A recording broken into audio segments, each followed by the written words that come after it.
नमस्कार विद्यार्थी मित्रांनो, मी रेखा दात्रक मॅडम, इयत्ता 6वी, विषय मराठी. आपण बघत होतो कुंदाचे साहस. हा जो 8वा पाठ आहे त्या पाठ आपण पूर्णपणे बघितलेला आहे आणि आजच्या भागामध्ये आज आपण त्याचा स्वाध्याय बघणार आहोत. तर समोर तुम्हाला स्वाध्याय दिसतच आहे. मी प्रश्न आणि उत्तरं दोघीही त्या ठिकाणी लिहिलेली आहे. ते तुम्हाला मी एकदा समजून सांगते. ते तुम्ही हा स्वाध्याय आपल्या स्वाध्यायाच्या वहीमध्ये लिहून घ्यायचा आहे. प्रश्न पहिला, 2 ते 3 वाक्यात उत्तरे लिहा. पहिला, झाडे शेते हिरवीगार कशामुळे झाली होती? उत्तर, पावसाचे दिवस होते त्यामुळे झाडे शेते हिरवीगार झाली होती. प्रश्न दुसरा, कुंदा केव्हा पोहायला शिकली होती? कुंदा वयाच्या 8व्या वर्षी पोहायला शिकली होती. पूर्ण वाक्यात उत्तर लिहायचं आहे. प्रश्न तिसरा, कुंदाला नदीवर कोणते दृश्य दिसले? उत्तर, धावा धावा रजिया नदीत पडली आहे. हाक ऐकू येऊन कुंदा नदीकाठी गेली.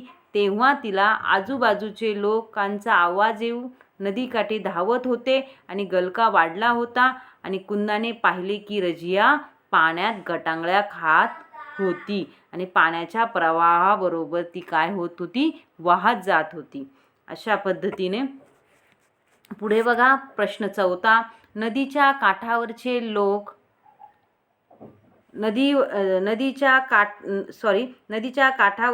लोक कुंदाला, इथे चुकून कुंडाला झालेलं आहे, कुंदाला कोणत्या सूचना देत होते? उत्तर, कुंदाने रजियाला वाचवण्यासाठी नदीच्या पात्रात उडी घेतली. ते पाहून लोक म्हणत होते की अरे रजिया बुडते आहे, एवढीशी कुंदा तिला कशी वाचवणार? पाण्याचा वेग वाढत आहे, कुंदा तू माघारी फिर असे सूचना नदीकाठचे लोक कुंदाला देत होते. 4, रजियाच्या आईच्या डोळ्यातून आनंदाश्रू का आले? उत्तर, बुडणाऱ्या लहानग्या रजियाला कुंदाने वाचवले होते. दोघींना सुखरूप पाहून रजियाच्या आईच्या डोळ्यात आनंदाश्रू आले होते. पुढे बघा. प्रश्न दुसरा समोर दिसत आहे तुम्हाला. खालील शब्दांचे विरोधार्थी शब्द लिहा. 1, प्रसन्न अप्रसन्न, दूरवर जवळपास, शूर भित्रा, हसणे रडणे, पुढे मागे, लवकर सावकाश.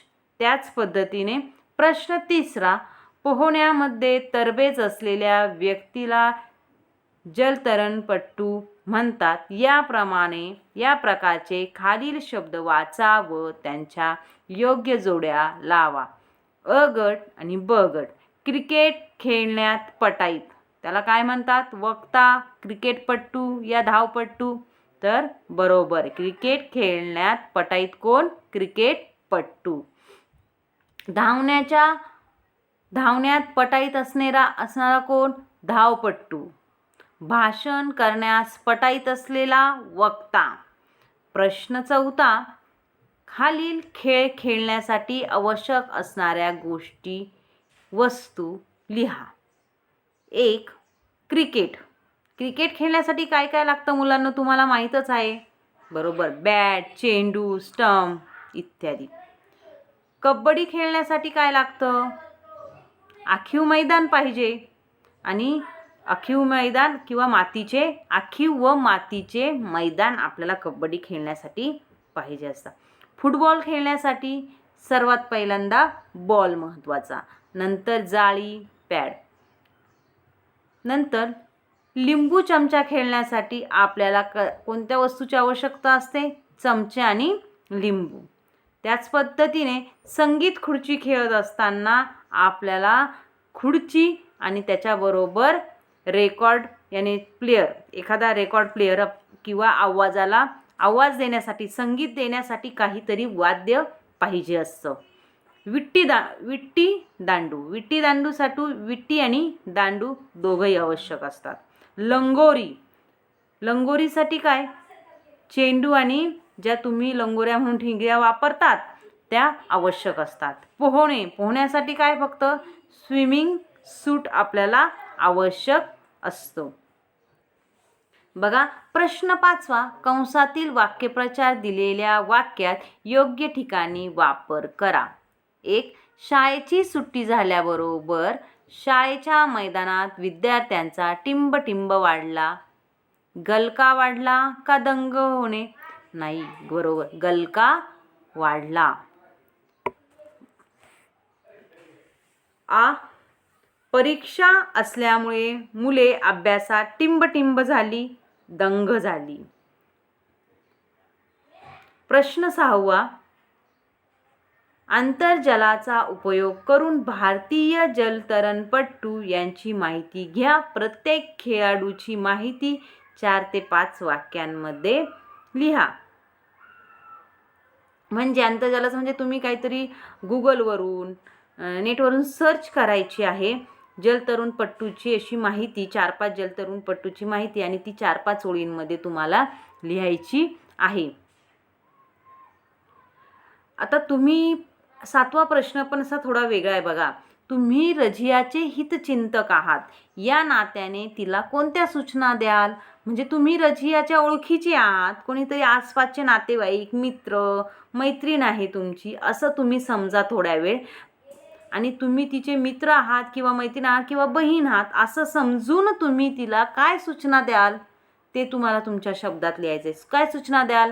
की लहान मुलांनी नदीकाठी खेळायला जाऊ नये. नदीकाठी खेळायला गेलंच तर मोठ्या व्यक्तींबरोबरच राहावे.